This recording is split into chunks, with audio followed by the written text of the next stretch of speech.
Hey everyone, and welcome to another episode of Unboxed. Today we're going to continue unboxing how the church can be a powerful tool to help build the Black family. Stick around. I'm Dr. Robert Davis, family life educator and relationship coach, and welcome to Unboxed, a frank and straightforward conversation about relationships. We're going to talk about family, church, workplace, and all other types of relationships. Join me for the next few moments as we unbox the power and potential of relationships and help you to live your best life. Hey everyone, welcome to another episode of Unboxed. I'm your host, Dr. Robert Davis. So glad that you have chosen to join us again this evening. Before we get started, please make sure you like, subscribe, and share. Like, subscribe, and share. Okay, so we've been talking about one of the greatest institutions in the African-American community. It's the Black church. From the Black church, those of you who watched the PBS documentary already know this.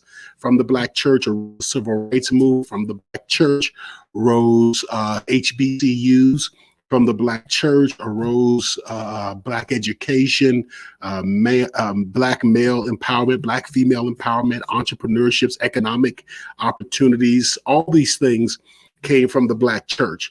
And we want to make sure that as we move forward, that the African-American church continues to be the place for empowerment of the African-American people. Don't get it twisted. Don't let this, this new crop that says, hey, we don't need the church anymore to fool you, because the reality of the matter is that the African-American church, and now I'm talking about economic empowerment, the African-American church has the essential elements for economic empowerment already built into its structure.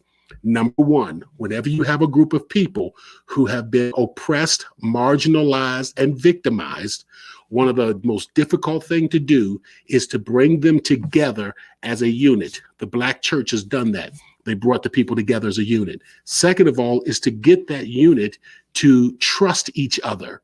The Black church has a system whereby its members trust each other for the welfare and the good of the entire body.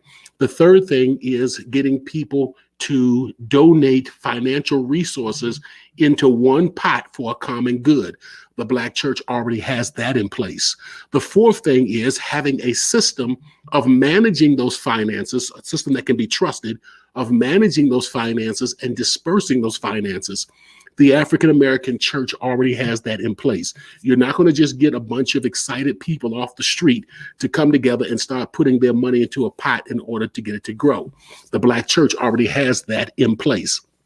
So what we need to do is we need to get back to maximizing the potential and the power of the Black church. So I shared several things with you. One of the good things is that African-American churches, contrary to popular belief, do not spend a bunch of their money buying preachers' Cadillacs. Matter of fact, we discovered that the African-American church spends about 21%, unlike white churches that spend about 50%. African-American churches spend about 21% of their income on personnel. And that doesn't just include the preacher, that's also including the musicians, the janitor, and, and other, and administrative assistants, secretaries, and all that stuff that keep the church running. So that's one thing that's very important.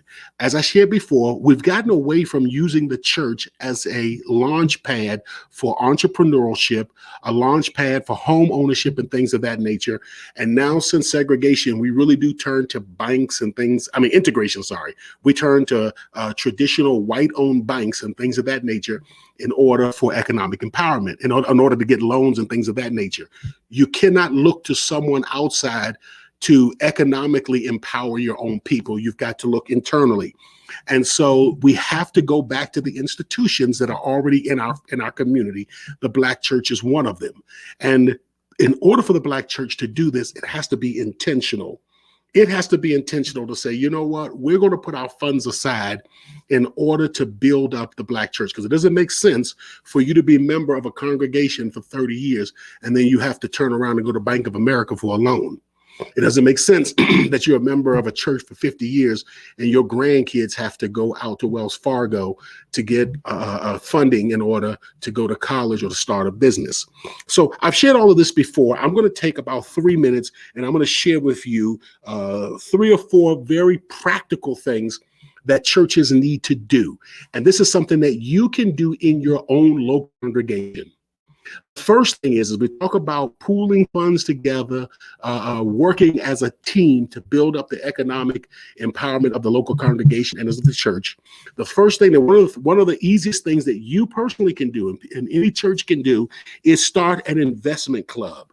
And in this investment club, you want to teach the members. So start an investment club, and there's about 3 or 4 things in this investment club that I'm going to share with you that churches can do. So you start an investment club so that you can teach members how to invest.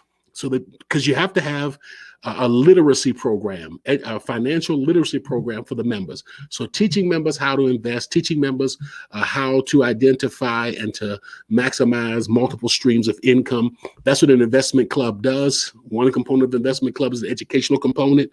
The second thing is within this investment club that each church should have of some sort or another is that the members of the investment club vote on various investments. We're going to invest money in this real estate project. We're going to invest money in these stocks, these ETFs. We're going to invest money in these, oh boy, my mind just went blank, mutual funds, etc.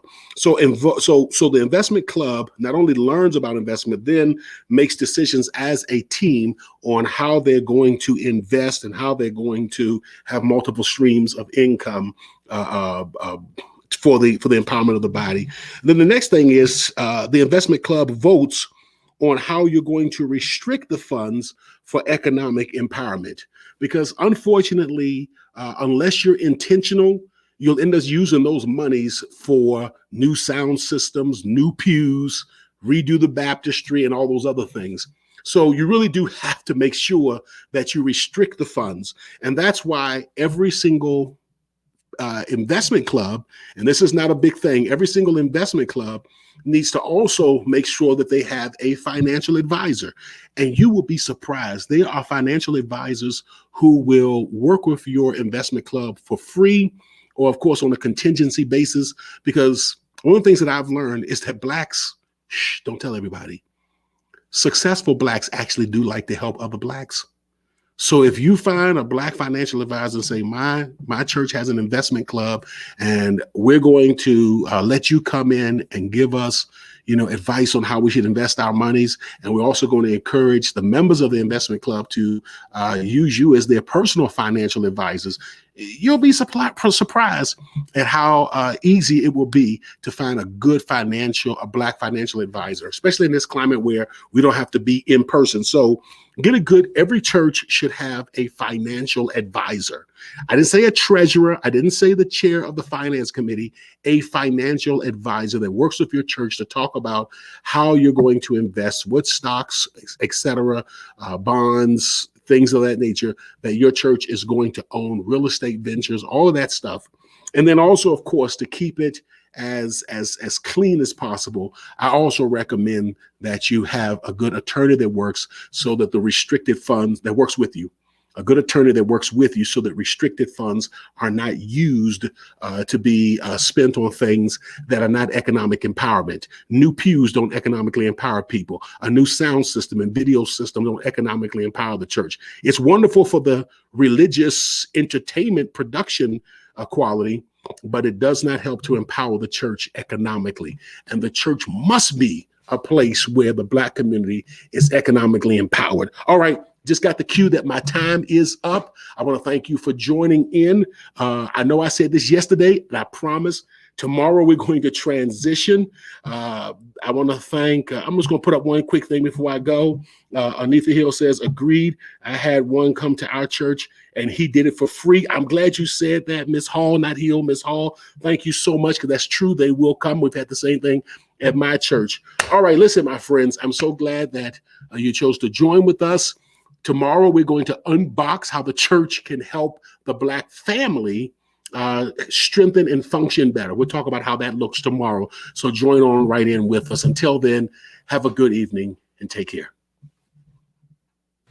Seasoned with Grace, Unboxed also provides healthy relationship training and leadership development for businesses, churches, and community organizations.